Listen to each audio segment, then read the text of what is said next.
দেখুন পশ্চিমবঙ্গে হঠাৎ করে মমতা ব্যানার্জির হাতে নির্বাচনে বিভাজনের একটা অস্ত্র চলে এসছে। সেটা হচ্ছে যে পরিযায়ী শ্রমিক এবং বাংলাদেশ। এ সমস্যা আজকের নয়, কিন্তু এতদিন মমতা ব্যানার্জি চুপ করে থাকলেন। ভোটের মরশুমে তার মনে হলো এইবার বিষয়টাকে কাজে লাগানো যেতে পারে। উনি তো বলেছিলেন এর আগে, পরিযায়ী শ্রমিক তোমরা বাংলায় ফিরে এসো, তোমাদের প্রত্যেককে 2 লক্ষ টাকা করে আমি ক্ষতিপূরণ দেব।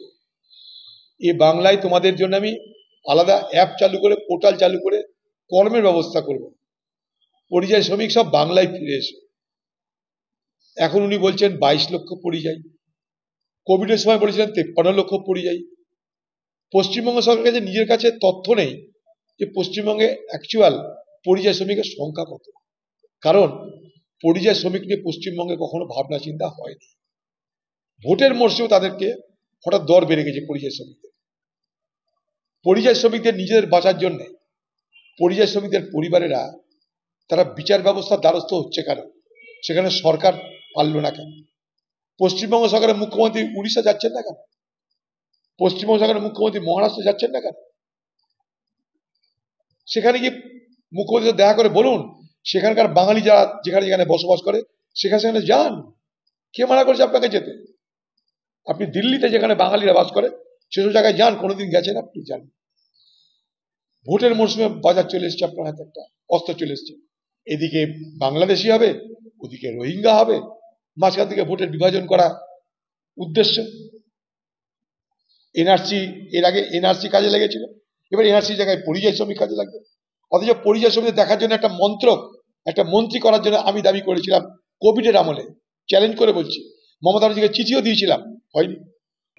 বাংলার মানুষকে কেন বাইরের রাজ্যে যেতে হচ্ছে সেটা আমাদের আগে ভাবা দরকার। তার নাম পশ্চিমবঙ্গের দারিদ্রতা, তার নাম পশ্চিমবঙ্গের বেকারত্ব। বেকারত্বের জ্বালায়, দারিদ্রতার জ্বালায় আজকে বাংলার গরিব মানুষদেরকে বাইরের রাজ্যে যেতে হয়। কোনো শ্রমকে আমি অসম্মান করতে পারি না। সে শ্রম যাই হোক না কেন, সে মুদিখানার দোকানই হোক আর কর্পোরেটের ইন্ডাস্ট্রি হোক, শ্রম শ্রম। আমরা কাউকে এইভাবে বিচার করতে পারি না। আমরা চাই আমার বাংলার বাঙালিরা বাইরের রাজ্যে গিয়ে তারা তাদের মতো করে নিজেদেরকে প্রতিষ্ঠিত করুক। আজকে যেমন পশ্চিমবঙ্গের যারা পরিযায়ী তারা যায় কেরল, আর কেরলের যারা পরিযায়ী তারা যায় আরব দেশ। কেরলের মানুষ চলে যাচ্ছে আরবে ভালো চাকরি পেয়ে, ভালো রোজগার করতে।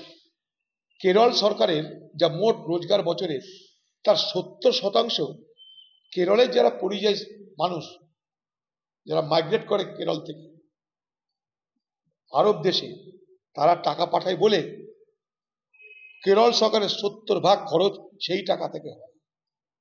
আর কেরলে যেহেতু সেখানকার যারা শ্রমিক তারা একটু শিক্ষিত শ্রমিক, তারা বাইরের দেশে যায়, সেই শূন্য জায়গাগুলোকে ভরাট করতে চলে যাচ্ছে বাংলার অর্ধশিক্ষিত, আনস্কিল্ড, সেমি স্কিল্ড শ্রমিকরা। পশ্চিমবঙ্গ সরকার আজ পর্যন্ত বাংলার বেকার যুবকদেরকে, বাংলার গরিব মানুষদেরকে কখনো আপনি স্কিল দিয়ে ট্রেনিং করার চেষ্টা করেছেন? আপনি তো কোভিডের সময় বলেছিলেন 2 লক্ষ টাকা করে দেব। একটা শ্রমিককে আপনি 2 লক্ষ টাকা দিয়েছেন? বলুন তো কিছু করতে, বলুন। তারা কেউ শখে বাইরে যায় না দিদি, তারা কেউ শখে বাইরে যায় না। বিজেপি পেটের টানে যায়, রোজগারের টানে যায়, এবং সেই রোজগারের টানে শুধু তারা যাচ্ছে তা নয়, সেই সুবাদে যারা বাইরে রাজ্যে যায় সেই রাজ্যগুলোতে তারা অনেক সস্তায় শ্রম দান করে। আজকে যদি পশ্চিমবঙ্গের পরিযায়ী শ্রমিক কেরলে, কর্ণাটকে, পাঞ্জাবে না যায়, তাহলে সেখানটায় ফসল ফলানোর লোক থাকবে না, ধান কাটার লোক থাকবে না। দেখুন পশ্চিমবঙ্গে হঠাৎ করে মমতা ব্যানার্জির হাতে নির্বাচনে বিভাজনের একটা অস্ত্র চলে এসছে। সেটা হচ্ছে যে পরিযায়ী শ্রমিক এবং বাংলাদেশ। এ সমস্যা আজকের নয়, কিন্তু এতদিন মমতা ব্যানার্জি চুপ করে থাকলেন। ভোটের মরশুমে তার মনে হলো এইবার বিষয়টাকে কাজে লাগানো যেতে পারে। উনি তো বলেছিলেন এর আগে, পরিযায়ী শ্রমিক তোমরা বাংলায় ফিরে এসো, তোমাদের প্রত্যেককে 2 লক্ষ টাকা করে আমি ক্ষতিপূরণ দেব। এই বাংলায় তোমাদের জন্য আমি আলাদা অ্যাপ চালু করে, পোর্টাল চালু করে কর্মের ব্যবস্থা করব। পরিযায়ী শ্রমিক সব বাংলায় ফিরে এসো। এখন উনি বলছেন 22 লক্ষ পরিযায়ী। কোভিডের সময় বলেছিলেন 53 লক্ষ পরিযায়ী। পশ্চিমবঙ্গ সরকারের কাছে নিজের কাছে তথ্য নেই যে পশ্চিমবঙ্গে অ্যাকচুয়াল পরিযায়ী শ্রমিকের সংখ্যা কত। কারণ পরিযায়ী শ্রমিক নিয়ে পশ্চিমবঙ্গে কখনো ভাবনা চিন্তা হয়নি। ভোটের মরশুমে তাদেরকে হঠাৎ দর বেড়ে গেছে পরিযায়ী শ্রমিকদের। পরিযায়ী শ্রমিকদের নিজেদের বাঁচার জন্য পরিযায়ী শ্রমিকদের পরিবারেরা তারা বিচার ব্যবস্থার দ্বারস্থ হচ্ছে কেন? সেখানে সরকার পারল না কেন? পশ্চিমবঙ্গ সরকারের মুখ্যমন্ত্রী উড়িষ্যা যাচ্ছেন না কেন? পশ্চিমবঙ্গ সরকারের মুখ্যমন্ত্রী মহারাষ্ট্র যাচ্ছেন না কেন? সেখানে গিয়ে মুখ্যমন্ত্রী দেখা করে বলুন, সেখানকার বাঙালি যারা যেখানে যেখানে বসবাস করে সেখানে সেখানে যান। কে মানা করছে আপনাকে যেতে? আপনি দিল্লিতে যেখানে বাঙালিরা বাস করে সেসব জায়গায় যান, কোনোদিন গেছেন আপনি? যান। ভোটের মরশুমে বাজার চলে এসছে, আপনার হাতে একটা অস্ত্র চলে এসছে। এদিকে বাংলাদেশি হবে, ওদিকে রোহিঙ্গা হবে, মাঝখান থেকে ভোটের বিভাজন করা উদ্দেশ্য। এনআরসি, এর আগে এনআরসি কাজে লেগেছিল, এবার এনআরসি জায়গায় পরিযায়ী শ্রমিক কাজে লাগবে।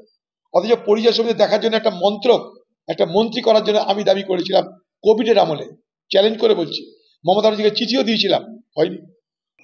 বাংলার মানুষকে কেন বাইরের রাজ্যে যেতে হচ্ছে সেটা আমাদের আগে ভাবা দরকার। তার নাম পশ্চিমবঙ্গের দারিদ্রতা, তার নাম পশ্চিমবঙ্গের বেকারত্ব। বেকারত্বের জ্বালায়, দারিদ্রতার জ্বালায় আজকে বাংলার গরিব মানুষদেরকে বাইরের রাজ্যে যেতে হয়। কোনো শ্রমকে আমি অসম্মান করতে পারি না।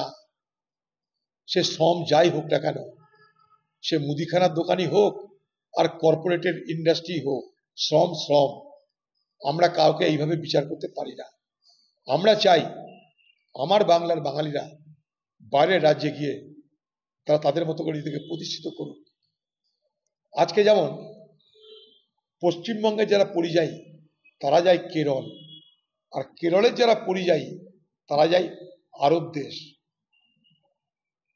কেরলের মানুষ চলে যাচ্ছে আরবে ভালো চাকরি পেয়ে, ভালো রোজগার করতে।